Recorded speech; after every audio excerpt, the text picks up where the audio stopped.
Good evening, everyone. I welcome you all to this asthma awareness workshop because ये बहुत important topic मैंने इसीलिए लिया है because अस्थमा के बहुत सारे cases जो हैं वो बढ़ते चले जा रहे हैं, pollution बढ़ता चला जा रहा है, but लोगों में अभी भी awareness नहीं है इस चीज की कि asthmatic problem जो है एक बहुत ही जानलेवा बीमारी हो सकती है। मैं बहुत ज्यादा टाइम आप सबका वेस्ट नहीं करूंगी एंड मैं सीधा टॉपिक पे आऊंगी। So let us move forward on this topic of asthma. So why we need this workshop on asthma? Need क्या है कि हम अस्थमा पे ही वर्कशॉप कर रहे हैं और अस्थमा के बारे में अवेयरनेस फैलाना चाह रहे हैं? बिकॉज WHO के अकॉर्डिंग भी अगर आप देखें तो अस्थमा जो है एक बहुत ही मेजर प्रॉब्लम बढ़ती चली जा रही है। Because it is estimated that 262 million people, and ये 2019 की मैं बात बता रही हूँ क्योंकि जो डेटा हम लोग कलेक्ट करते हैं उस बेसिस पे मैं एक कंपैरिजन बता रही हूँ। तो 2019 से लेके अभी तक जो है वो कितनी मेजर डेथ्स जो है वो सिर्फ और सिर्फ अस्थमा की वजह से हो रही हैं। बट अभी भी लोगों को ये सीरियसनेस नहीं है कि अस्थमा एक बहुत मेजर प्रॉब्लम है और इसको टैकल करना बहुत जरूरी है। और अगर हमने अपने early signs and symptoms ignore कर दिया अस्थमा के, तो बहुत मेजर ट्रबल हो जाती है अस्थमा की, which can be later turn fatal as well. मैं अभी आपको सब डेटा दिखाऊंगी और बहुत ही रिलायबल ऑथेंटिक सोर्सेस की मैं आपको न्यूज दिखाऊंगी, तभी आपको पता चल पाएगा कि अस्थमा कितनी सीरियस प्रॉब्लम है। So it affects children and adults both and it has become most chronic disease among children. अब तो बहुत मेजर प्रॉब्लम होती जा रही है क्योंकि जो बच्चे पैदा भी हो रहे हैं उनको भी अस्थमेटिक प्रॉब्लम जो है वो ट्रबल करती चली जा रही है। So what exactly is asthma? मैं बहुत ही सिंपल वर्ड्स में आप लोगों को बताऊंगी कि अस्थमा क्या है व्हाट्सएप ला और मैसेज किस टाकते तरीके से ट्रिगर करता है ये। I request everyone please not to unmute yourself because that can disturb others. So please unmute मत करिए अपने आप को।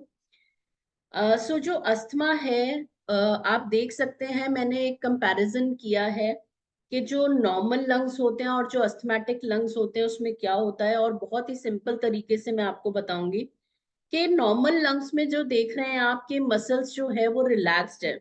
आप दोनों साइड्स कंपैरिजन करिएगा, लेफ्ट और राइट में।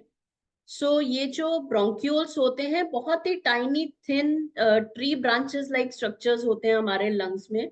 और इनकी जो लंग्स की जो मसल्स होती है, जो हमारी चेस्ट मसल्स होती हैं, वो नॉर्मली रिलैक्स पोजिशन में होती हैं।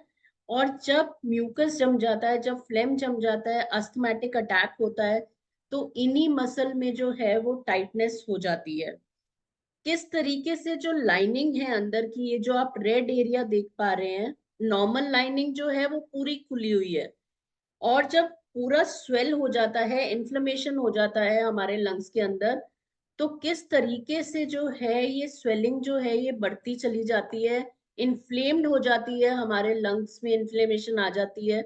और ये पूरी की पूरी जो है कंजेशन क्रिएट हो जाती है, कंस्ट्रिक्शन आ जाती है।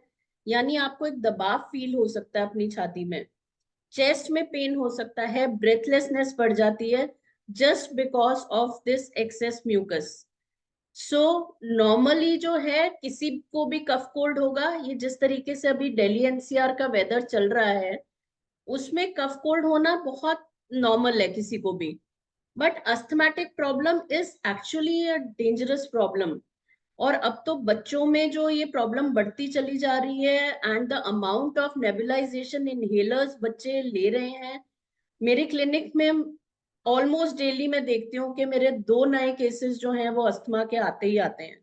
एंड क्रॉनिसिटी इतनी ज्यादा होती है इनकी कि किसी भी हाल में मतलब एकदम से रिलीफ देना बहुत मुश्किल होता है। इनफैक्ट बहुत लंबे टाइम तक भी एंटीबायोटिक्स वगैरह जो चलती रहती हैं और उनको रिलीफ नहीं आ पाता। छोटे छोटे बच्चे इनहेलर्स पे हैं और इतना बिटर टेस्ट होता है उन मेडिसिन का कि पेरेंट्स के लिए देना ही बहुत मुश्किल काम हो जाता है।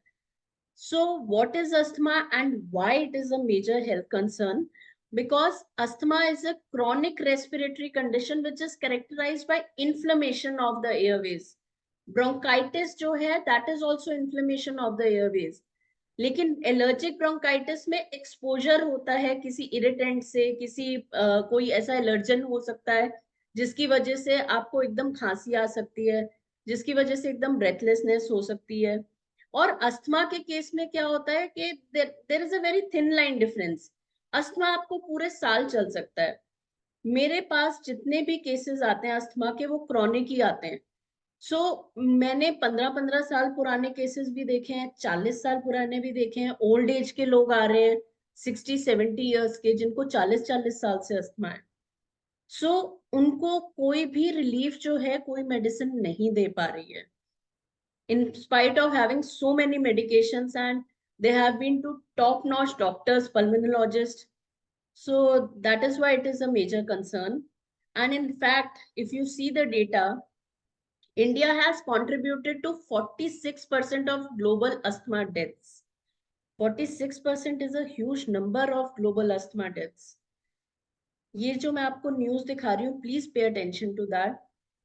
ये कोई मैं ऐसे ही सोर्सेस से नहीं लेके आई, ये बहुत ही रिलायबल सोर्सेस हैं। सो 46% of global asthma deaths occur in India. Time to take asthma seriously. Experts have warned, because asthma एक बहुत ही मेजर ग्लोबल प्रॉब्लम बनती चली जा रही है। ये सिर्फ इंडिया की प्रॉब्लम नहीं है, इंडिया में तो है ही है, लेकिन ये ग्लोबली बहुत मेजर प्रॉब्लम है। Over 35 million people affected by asthma in India. How to reduce this burden? कई लोगों को तो पता ही नहीं होता कि उनको अस्थमेटिक प्रॉब्लम हो गई है एक्चुअली। वो इनोसेंट होते हैं, या फिर उनको ये मतलब रियलाइजेशन नहीं है, एक्सेप्टेंस नहीं है। पेरेंट्स जब डॉक्टर्स के पास लेके जाते हैं और जब डॉक्टर्स उनको बताते हैं कि आपके बच्चे को अस्थमा है या ब्रोंकाइटिस है, फर्स्ट ऑफ ऑल पेरेंट्स में वो एक्सेप्टेंस नहीं आती। तो actually this is a problem कि पेरेंट्स को भी ये चीज एक्सेप्ट करनी चाहिए कि बच्चे को प्रॉब्लम है और उसको इलाज की जरूरत है। अगर आप सबको याद हो तो आई थिंक 2013 या 2019 आई सपोज, स्कूल में एक बच्चे की डेथ हो गई थी because of asthma. So this is again from a very reliable source. ये यहाँ की इंडिया की न्यूज नहीं है, बट जैसे मैंने कहा कि this is not only a problem of India, it is globally. So the mother of a school girl who died after an asthmatic attack has said that sufferers should have regular checks to avoid preventable deaths like her daughter. Parents के लिए कितना painful होता है। Problem क्या आती है कि जब बच्चे को, अगर आपके प्रॉब्लम है, आपको पता है कि उसको अस्थमा है, स्कूल अथॉरिटीज को इन्फॉर्म करना इस बारे में बहुत जरूरी है कि भाई आपके बच्चे को ये प्रॉब्लम है। अगर आप जब तक स्कूल अथॉरिटीज को बताएंगे नहीं, तब तक स्कूल अथॉरिटीज कैसे एक्शन लेगी? फिर हम ब्लेम करते हैं स्कूल अथॉरिटीज को। सो ये बहुत इंपॉर्टेंट है कि हम लोग स्कूल अथॉरिटीज को ये इंफॉर्मेशन दें कि बच्चे को ये प्रॉब्लम है, ये इसकी मेडिकेशंस चल रही हैं, और उस वक्त जब कभी कोई इमरजेंसी हो तो कौन सी मेडिसिन देने की जरूरत है।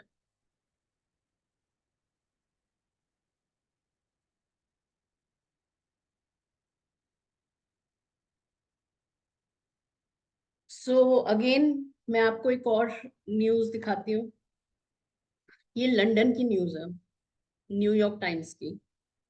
A 9-year-old girl who suffered a fatal asthma attack in 2013 became the first person in Britain to officially have air pollution listed as cause of the death. Air pollution जो है वो हम लोग बहुत लाइटली लेते हैं, लोग बिना मास्क के बाहर जाते हैं। मैं हमेशा अपने पेशेंट्स को गाइड करती हूँ कि प्लीज जब आप लॉन्ग आवर्स के लिए बाहर हैं, real time air quality index check करके निकलिए। अगर आपको पता है आपको 2 घंटे का बाहर काम है, 1 घंटे का काम है, और आपको बाहर ही रहना है, तो प्लीज अपना मास्क कैरी करिए, बिना मास्क के मत जाइए। बट अगेन वो एक नेग्लिजेंस हो जाती है कि भाई नहीं पहनते कोई, कई लोगों को नहीं अच्छा लगता मास्क लगाना, और बच्चों को भी मास्क लगाना नहीं पसंद या इरिटेट होते हैं।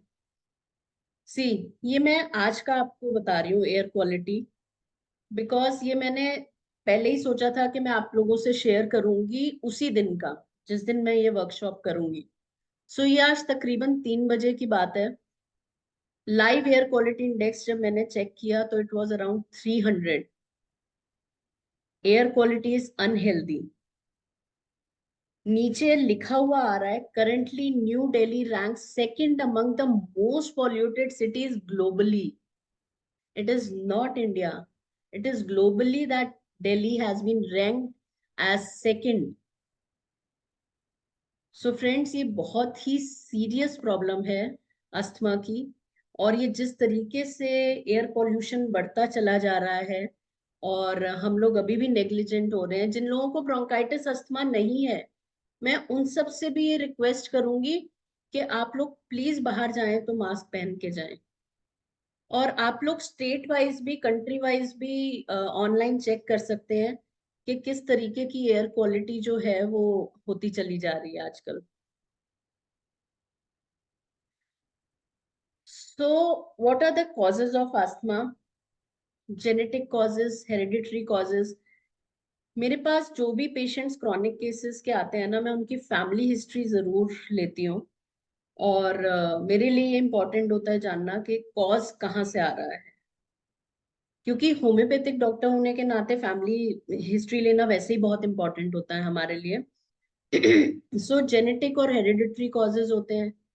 एलर्जेंस हो सकते हैं, कोई एनवायरमेंटल फैक्टर्स हो सकते हैं, dust, pollution, pollens. Childhood asthma भी हो सकता है, क्योंकि बच्चों को आजकल हो ही रहा है चाइल्डहुड अस्थमा।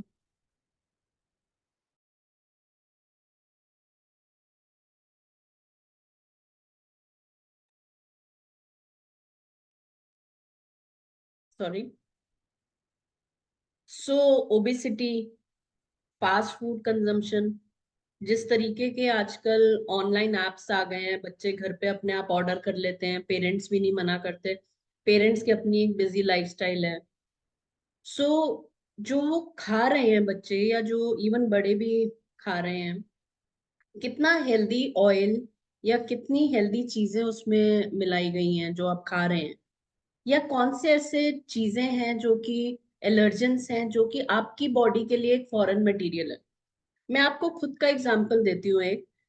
अगर मैं थोड़ी सी भी चीज कोई ठंडी ले लूं, आइस डली हुई होगी उसमें, या ठंडी दही कभी मैंने खा ली मजे मजे में, तो एकदम से मुझे कॉफ आ जाता है। So I know my trigger factors, I know कि मुझे कहाँ पे क्या प्रॉब्लम हो सकती है। So I try to avoid that. सारी जिंदगी नहीं अवॉइड करना, लेकिन कुछ ऐसी जगह है जहां पे आप लोग अवॉइड कर सकते हैं। सर्दी का मौसम है, लोग बाग निकल जाते हैं शाम के वक्त आइसक्रीम खाने के लिए। भाई सर्दी में ही आइसक्रीम का बहुत मजा है। अरे आइसक्रीम नहीं खाई सर्दी में तो क्या खाया? But not at the cost of your health, because health is your priority. So do not compromise on your health. Cold drinks मत पीजिए, रेटेड ड्रिंक्स मत लीजिए, हेल्दी ड्रिंक्स लीजिए, हेल्दी सूप पीजिए। एक 2-3 साल का बच्चा है, उसको क्या पता है केएफसी? वो अभी मेरे को आके पेरेंट्स बता रहे थे, उनका बच्चा कार में जब बैठा होता है, 3 साल का है वो, उसको केएफसी पता है कि केएफसी क्या है, मुझे केएफसी का ही चिकन खाना है। ये टेस्ट बर्ड्स जो हैं ये पेरेंट्स डेवलप करते हैं, बच्चा खुद नहीं डेवलप करता। तो जो पेरेंट्स खिलाते हैं वही बच्चा खाता है, और वही उसको हैबिट पड़ जाती है। और बच्चा जब जैसे जैसे बड़ा होता चला जाता है तो पेरेंट्स भी थोड़े कैजुअल हो जाते हैं कि अभी नहीं खाएगा तो कब खाएगा, सेहत को नहीं लगेगा, ग्रैंड पेरेंट्स पैम्पर करते हैं। सो ये बहुत जरूरी है डाइट का ध्यान रखना। Use of preservatives, additives, colouring agents. मेरी एक बहुत ही शैतान पेशेंट है, 5 साल की। वो जब भी मेरे पास आती है, एंटर होते ही बोलती है, आंटी मैंने ना वो कलर वाली लॉलीपॉप खा ली, सॉरी मेरे को खांसी हो गई है। आप बच्चे को भी क्या डांटोगे, क्या बोलोगे? It is parents who have to actually educate their kids कि ये तुम्हारे लिए अच्छी नहीं है, क्योंकि उसको नहीं सूट करते। वो जो सिंथेटिक कलर्स होते हैं, उसमें एडिटिव शुगर्स होती हैं, उसको नहीं सूट करता, बट वो फिर भी खाती है और फिर आके सच भी बताती है। सो अपने डॉक्टर से सच जरूर बोलिए। जब आप सच्चाई बताएंगे, आपसे गलती हुई है, आप प्लीज अपने डॉक्टर को बताइए कि भाई आपने क्या गलत किया है। बिकॉज तभी आपके डॉक्टर आपको सही दवाई दे पाएंगे। और होम्योपैथी में तो ये बहुत ही जरूरी होते हैं क्वेरीज करना, होम्योपैथिक डॉक्टर्स बहुत डिटेल में जाते हैं।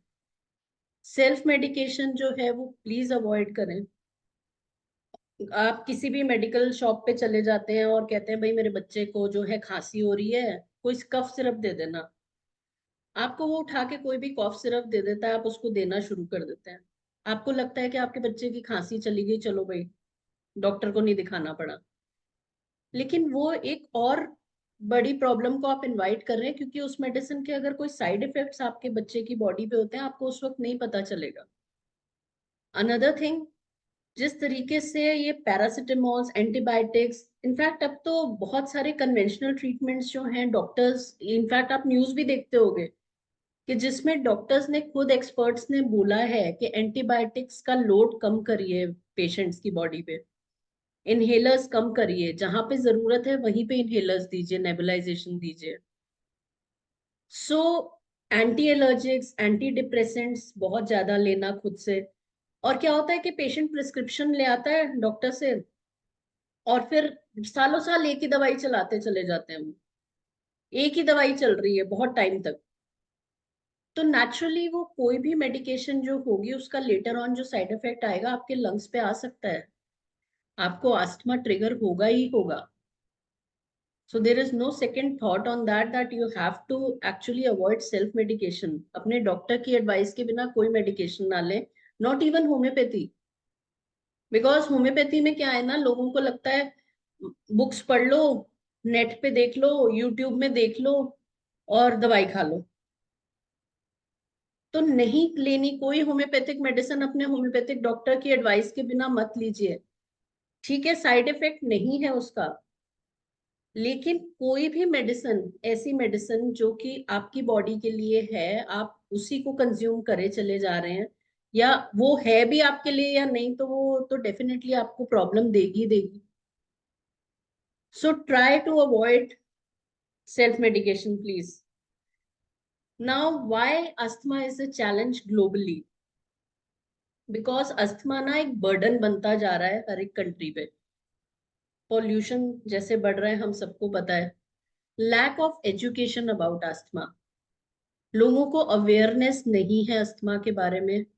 लोग नहीं जानते कि अस्थमा में क्या करना है, फर्स्ट एड क्या है, कब डॉक्टर के पास जाना है, कौन सी दवाई लेनी है। तो we have to actually, being doctors and health care professionals, it is our duty कि हम और ज्यादा वर्कशॉप्स करें हर एक डिजीज के बारे में, जो जो भी जिसकी एक्सपर्टीज है जिसमें। ये वर्कशॉप्स हेल्प करेंगी पेशेंट को एजुकेट करने में कि भाई आपको क्या प्रॉब्लम हो रही है और किस लेवल तक जो है जाके आपको प्रॉब्लम्स हो सकती हैं। Lack of preventive measures. अब यहाँ पे मैं एक और चीज ऐड करना चाहूंगी। इनहेलर्स को अपना रेस्क्यू इनहेलर रखिए। Inhalers should not be a habitual thing कि भाई हाँ आप डेली मॉर्निंग में ऑफिस के लिए निकल रहे हैं और आप इनहेलर ले रहे हैं। आप ऑफिस से आते हैं, आपको इनहेलर चाहिए, आप उसको रखिए अपने पास। अपना होम्योपैथिक ट्रीटमेंट चलता रहने दीजिए। अगर आपकी कोई मेडिसिन आपके पल्मोनोलॉजिस्ट ने दी हुई हैं, वो नहीं बंद करनी, हमने भी नहीं बंद करनी आपकी। एक स्टेज आएगी जब वो धीरे धीरे कम होके अपने आप बंद हो जाएगी, उसकी जरूरत ही नहीं पड़ेगी बाद में आपको। लेकिन अर्ली स्टेजेस में मैं बिल्कुल भी अपने पेशेंट्स को नहीं कहती कि आप इनहेलर बंद करो, नेबुलाइजेशन बंद करो और सिर्फ मेरी मेडिसिन पे रहो, क्योंकि it takes time. Homeopathy will take time but it will definitely give you results. और आपकी कमिटमेंट ज्यादा चाहिए, बिकॉज आप जितना कमिटेड रहेंगे होम्योपैथी से और ट्रस्ट करेंगे, आपको उतने ही अच्छे रिजल्ट्स आएंगे। सेल्फ मेडिकेशन मत करिए, अर्ली साइंस मत इग्नोर करिए अपने। सिडेंट्री लाइफस्टाइल, लोगों को लगता है अस्थमा है हम कुछ कर नहीं सकते, हमें कोई एक्सरसाइज नहीं करनी, हमें कहीं बाहर नहीं जाना। जब पॉल्यूशन है तो मैं खुद आपको गाइड कर रही हूँ कि सनराइज के बाद ही वॉक पे जाएं या अपनी एक्टिविटीज करें। और इस वेदर में जो कि बहुत ही ठंडा वेदर है, विंटर्स है, कोल्ड वेदर है, फ्रीजिंग कोल्ड हो रही है और सनसेट के बाद मत जाइए। मैं बच्चों के लिए भी पेरेंट्स को यही बोलती हूँ कि बच्चों को खेलने से मत मना करिए, लेकिन सनसेट होने से पहले वो घर आ जाएं, क्योंकि सनसेट के बाद जैसे जैसे मर्क्यूरी ड्रिप करेगी, टेम्परेचर डाउन आएगा, तो डेफिनेटली कॉफ बढ़ेगी। बच्चे स्वेटर्स नहीं पहनते हैं, वुलन्स नहीं पहनते हैं, तो अगेन कैच करेंगे कफ कोल्ड, उनको अस्थमा ट्रिगर कर सकता है फिर से। सो आप भी ध्यान रखें कि कभी भी आप अपनी वॉक्स पे जा रहे हैं या कभी भी आपको जाना है कोई एक्सरसाइज योगा करने, तो सनराइज के बाद आप कर सकते हैं और सनसेट से पहले पहले कर सकते हैं। लो इकोनॉमिक स्टेटस, कई लोग नहीं अफोर्ड कर पाते मेडिकेशंस। मेरे पास कई पेशेंट्स ऐसे आते हैं जो बिल्कुल भी मेडिसिन अफोर्ड नहीं कर सकते और उनको बहुत बुरा अस्थमा होता है। And me being a health care professional, और जो मैंने अपने मेंटर्स से सीखा है या मुझे गाइडेंस मिली है अपने पेरेंट्स की, कि कोई भी ऐसा इंसान अगर नहीं दे पाता तो आप उसको मेडिसिन नहीं मना कर सकते या नहीं मना करनी। Your first duty is to give medication. बहुत सारे लोग हैं कि जिनको इनहेलर्स नहीं अफोर्ड कर सकते, नेबुलाइजर्स नहीं अफोर्ड कर सकते, वो आते हैं हमारे पास, हमें बताते हैं, बिकॉज होम्योपैथिक ट्रीटमेंट कंपैरेटिवली जो है वो इकोनॉमिकली बेटर ट्रीटमेंट है बाकी कन्वेंशनल मेडिसिन से। But the only thing is that, again मैं बोलती हूँ कि you have to be committed to homeopathy. Unavailability of medications हो जाती है, कई बार नहीं मिलती जो डॉक्टर ने मेडिसिन लिखी हैं, या फिर जैसे मैंने कहा कि स्कूल में बच्चों को नहीं पता होता, टीचर्स को नहीं पता होता कि भाई बच्चे को क्या दवाई देनी है क्या नहीं देनी है। तो जब मेडिकेशन होगी ही नहीं तो फिर एकदम से प्रिवेंशन कैसे होगा, रेस्क्यू कैसे होगा। लैक ऑफ एक्सेप्टेंस, मैंने आपको बता ही दिया कि पेरेंट्स में एक्सेप्टेंस नहीं आती, कई बार बड़ों में भी नहीं आती, कैजुअल एटीट्यूड हो जाता है बहुत। So what are the complication if we leave asthma as it is. चलो भाई चलने दो, चल रही है ना जिंदगी, कितनी आधी कट गई और कट जाएगी। It is a big problem, we have to analyze this. जब कभी भी अस्थमा को आप ऐसे ही छोड़ दोगे, नहीं ट्रीट करोगे, तो बहुत मेजर इन्फ्लेमेशन हो जाएगा लंग्स में।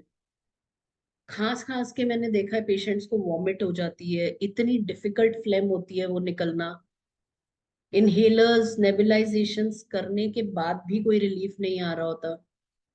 अस्थमैटिक अटैक्स बहुत फ्रीक्वेंटली आने लग जाते हैं।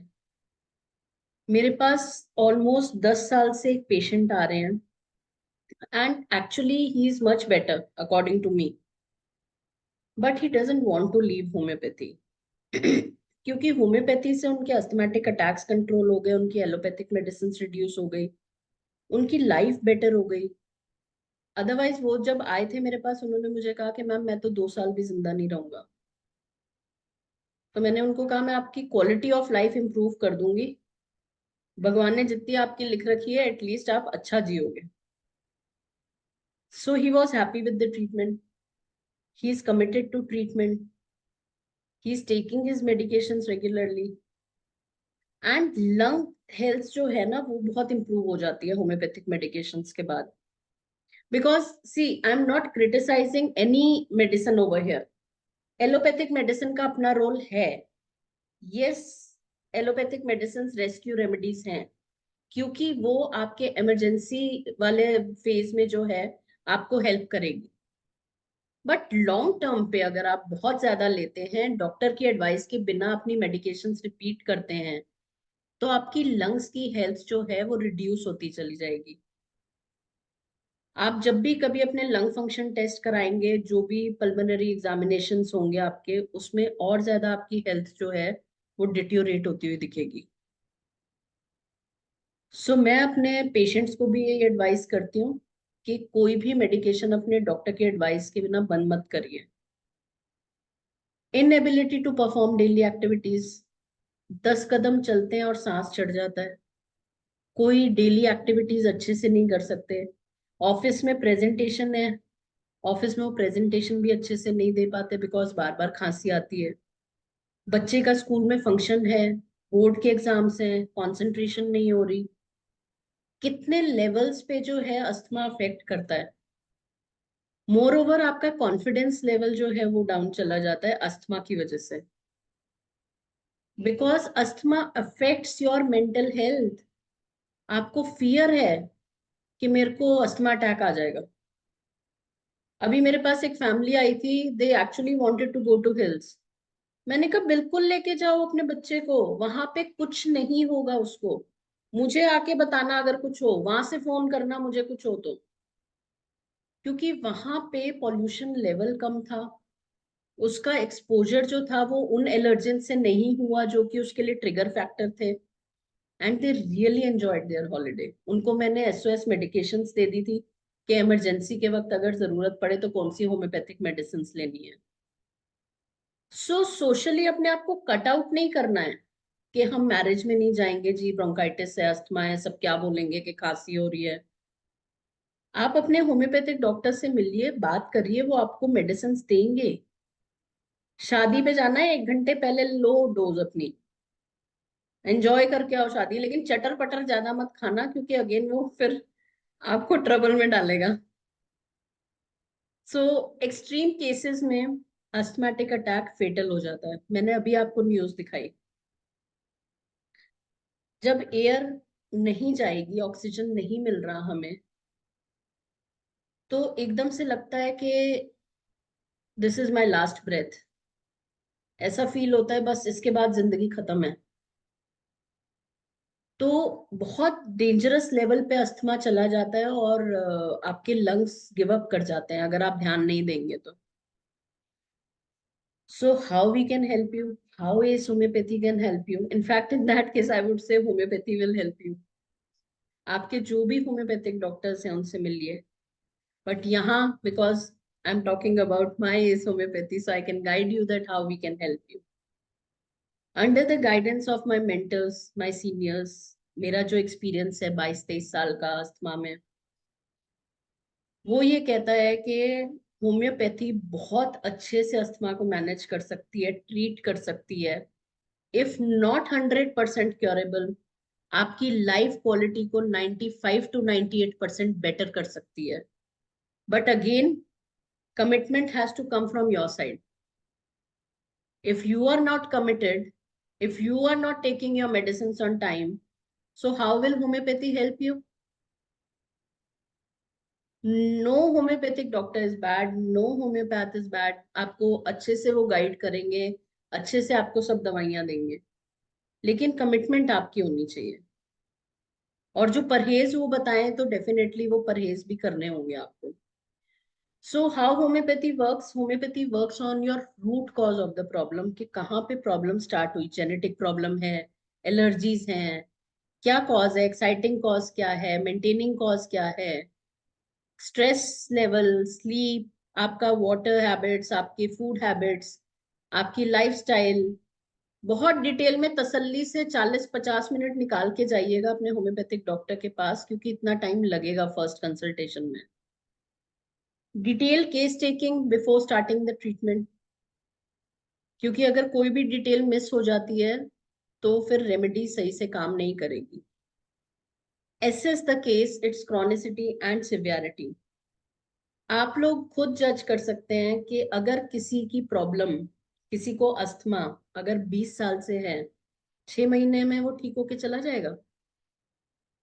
मेरे पास पेशेंट्स आते हैं 20-20 साल से उनके इनहेलर्स, नेबुलाइजेशन चल रही है, एंटीबायोटिक्स पे एंटीबायोटिक्स, स्टेरॉइड्स, फिर भी काम नहीं कर रहे। तो चलो होम्योपैथी काम नहीं करती तो फिर ये मेडिसिन क्यों नहीं काम कर रही भाई? ये तो एक तरह से आपको रिलीफ देनी चाहिए ना, इतने साल से आप ले रहे हो। सी इफ योर क्रॉनिसिटी, मेरी जो एनालिसिस है, मेरा जो एक्सपीरियंस है, 1 महीने से ज्यादा, इनफैक्ट आई वुड से नाउ 21 डेज, 3 हफ्ते से ज्यादा कॉफ बढ़ती चली जा रही है, कॉफ कम नहीं हो रही है, रेगुलर बेसिस पे कॉफ आ रही है, in spite of medication temporary relief मिल जाता है, फिर कॉफ आ जाती है, definitely you should meet your homeopath because you are heading towards asthma. बहुत अर्ली साइंस और सिम्टम्स जो हैं अपने होम्योपैथिक डॉक्टर से मिलकर डिस्कस करिए। So homeopathy is actually a personalised approach. Twins हैं, दोनों को अस्थमेटिक प्रॉब्लम है, दोनों को सेम मेडिसिन नहीं जाती, दोनों को अलग अलग मेडिकेशन ही जाएगी। उनके पेरेंट्स हैं, पेरेंट्स की हिस्ट्री में भी अगर अस्थमा है तो उनकी भी मेडिकेशन अलग होगी। डॉक्टर आपको असेस करेंगे, आपको एक्सरे या कोई भी उनको लगता है जो डायग्नोस्टिक टेस्ट हैं वो डेफिनेटली एडवाइस करेंगे, जहां पे रिक्वायर्ड है वहां पे डेफिनेटली करेंगे। रेगुलर फॉलोअप जरूर मेंटेन करिए डॉक्टर के साथ, 15 दिन में बुलाते हैं, 21 दिन में बुलाते हैं। डाइट के ऊपर उनसे गाइडेंस लीजिए कि क्या खाना है क्या नहीं खाना है। सी अलोंग विद होम्योपैथी, मैं अपने हर एक पेशेंट को बोलती हूँ, इनफैक्ट मैं खुद भी योगा की बहुत बड़ी फैन हूँ। मैंने खुद में योगा से बहुत चेंजेस देखे हैं, मेंटली फिजिकली बहुत चेंजेस आते हैं। बट लंग्स के लिए योगा से बेस्ट कुछ नहीं है। प्राणायाम्स करिए, अगर आपसे कुछ नहीं हो रहा ब्रीदिंग एक्सरसाइजेस शुरू कर दीजिए, योगा शुरू कर दीजिए, भस्त्रिका करिए, भ्रामरी करिए, कपालभाति करिए। लेकिन मैं कहूंगी कपालभाति को धीरे धीरे पेस पे ऊपर लेके जाइएगा। कपालभाति एकदम लंग्स पे डायफ्रैग्मेटिक जो प्रॉब्लम होती है उसमें अफेक्ट कर सकती है, तो कपालभाति को थोड़ा स्लो चलिएगा, जितना हो सके उतना करिएगा। बट ऐसे बहुत सारे योगा हैं कि जो कि आपको हेल्प करेंगे आपकी इम्यूनिटी बढ़ाने में, आपकी लंग्स की हेल्थ इंप्रूव करने में, आपको स्ट्रेंथ देने में, आपको मेंटली बैलेंस करने में। सो योगा एक्सरसाइजेस लाइफस्टाइल चेंजेस जो हैं वो बहुत बहुत जरूरी हैं, होम्योपैथी के साथ साथ। सिर्फ मेडिकेशन पे डिपेंड मत रहिए। So coming to myself that how I can help you, I have been under guidance of my mentors seniors, जो कि कभी मुझे कोई प्रॉब्लम्स होती है तो मैं केस के रिगार्डिंग उनसे डिस्कस कर लेती हूँ। और मेरा जो 22-23 साल का एक्सपीरियंस है वो ब्रोंकाइटिस में ही है, अस्थमा में है। I also treat other diseases, but yes I specialize in asthma. So because मेरी जो क्वालिफिकेशंस हैं, मैंने जो अपनी डिग्रीज करी Bharati Vidyapeeth homeopathic medical college deem to be university Pune से करी। So I am a proud alumni of Bharati Vidyapeeth. And फिर मेरा पोस्ट ग्रेजुएशन होम्योपैथी जो है वो हुआ, उसमें भी मेरी जो थीसिस थी वो ब्रोंकाइटिस और अस्थमा पे ही थी। सो मेरा एक्सपीरियंस ये कहता है कि अगर आप होम्योपैथी पे ट्रस्ट देते हैं, फेथ देते हैं, तो आपको अस्थमा से आपकी लाइफ क्वालिटी डेफिनेटली इंप्रूव होगी। So I have also done post graduation diploma in hospital administration to learn how clinic works, to learn how hospital works. I am also certified in child health क्योंकि मैं बच्चों की health को बहुत importance देती हूँ। सो I always wanted कि मैं उस पे और वर्क करूँ, बच्चों के हेल्थ पे, बच्चों के न्यूट्रिशन पे, ताकि पेरेंट्स को गाइड कर पाऊँ मैं कि उन्हें क्या करने की जरूरत है। So under good organizations, I have attended various national and international conferences. I have been also part of two major organizations where I have myself in under the guidance of my mentors and seniors organized national and international conferences. So I have been rewarded, awarded जो कुछ भी मैंने किया है इन सालों में with blessings of my parents, with blessings of God. I have been receiving awards, recognitions, and the highest being all thanks to Almighty God for this Asia's greatest brand and leaders, जिसके process reviewers जो थे वो PwC थी, Price Water Coopers, so which is very authentic. So this was me and how I can help you in asthma. ये हमारे 2 clinics हैं गुड़गांव में, but we do offer online consultations as well. So मेरे काफी patients जो हैं वो दिल्ली गुड़गांव से बाहर के भी हैं। सो जितनी भी लॉजिस्टिक कंपनीज हैं उनसे मेडिसिन आप लोगों तक पहुंच जाती हैं या फिर कुरियर हो जाती हैं, या अगर आप इंटरनेशनली कहीं हैं तो आपके रिलेटिव्स अगर आ रहे हैं वो ले जा सकते हैं हमसे मेडिसिन। नहीं तो जितनी भी ये इंटरनेशनल लॉजिस्टिक कंपनीज हैं उनके थ्रू भी हम आपको मेडिसिन जो है वो भिजवा सकते हैं। सो medicine and consultation is not at all a problem. आपकी जूम पे कंसल्टेशंस हो जाएंगी, आपकी व्हाट्सएप वीडियो कॉल कंसल्टेशन आप हमसे कर सकते हैं. So consultation is never a problem with us. You will get proper time, proper follow-ups, proper reminders from our staff. I have a team which is trained by me, who gives regular appointments, who gives appointment reminders to the patients, so that you don't miss on your appointments. क्योंकि follow up बहुत जरूरी होता है.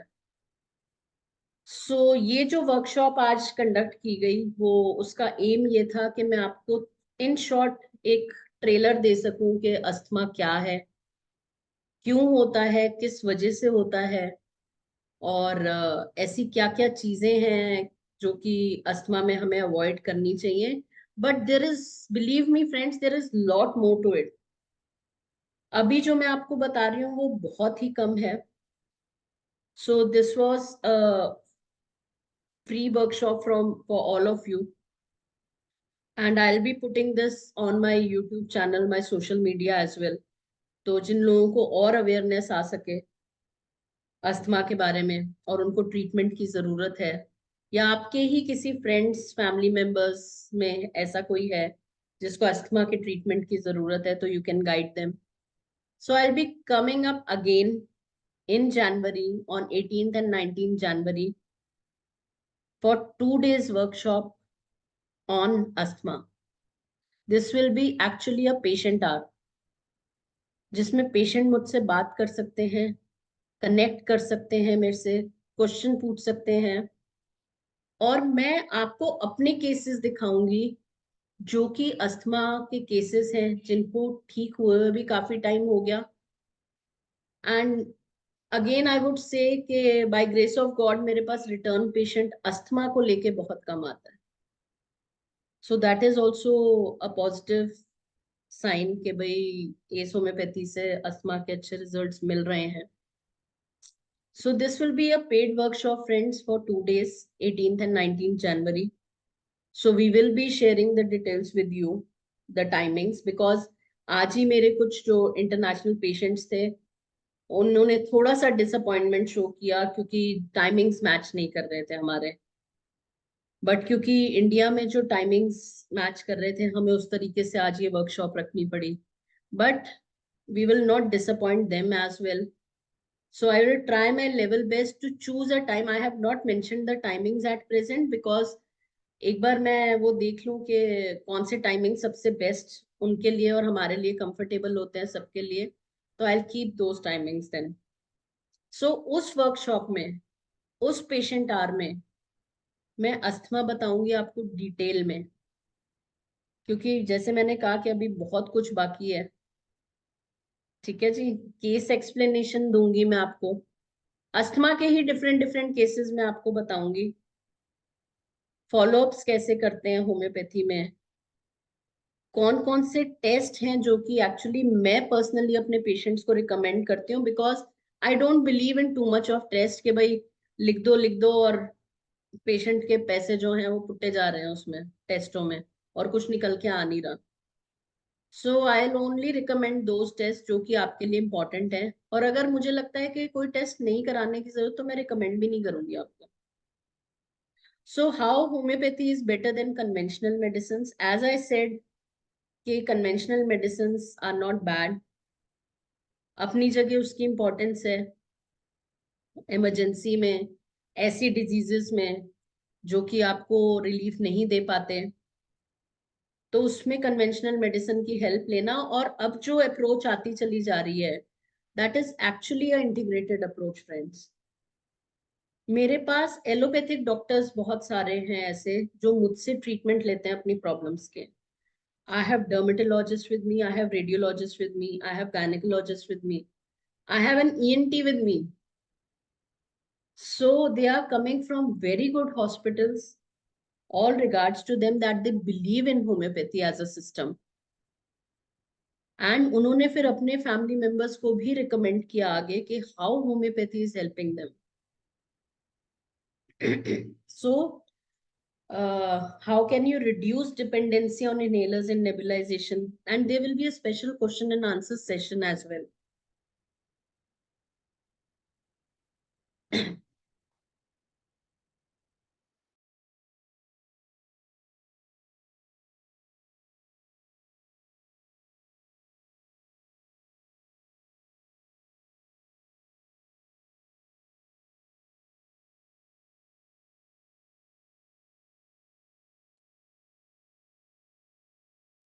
I'm sorry. So these are our social media handles. आप हमसे Instagram पे जुड़ सकते हैं, फेसबुक पे जुड़ सकते हैं, यूट्यूब पे जुड़ सकते हैं. You can go through our website. So आपको कभी भी हमसे कोई किसी तरीके की क्वेरी हो, सो आप जरूर हमें कांटेक्ट कर सकते हैं.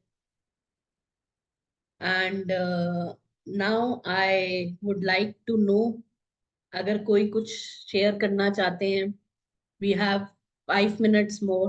You can raise your hand and I can unmute you then.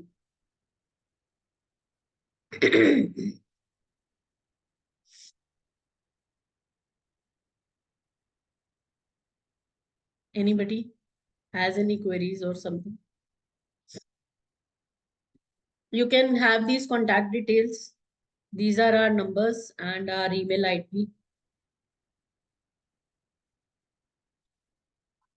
I'll just check if there are any queries.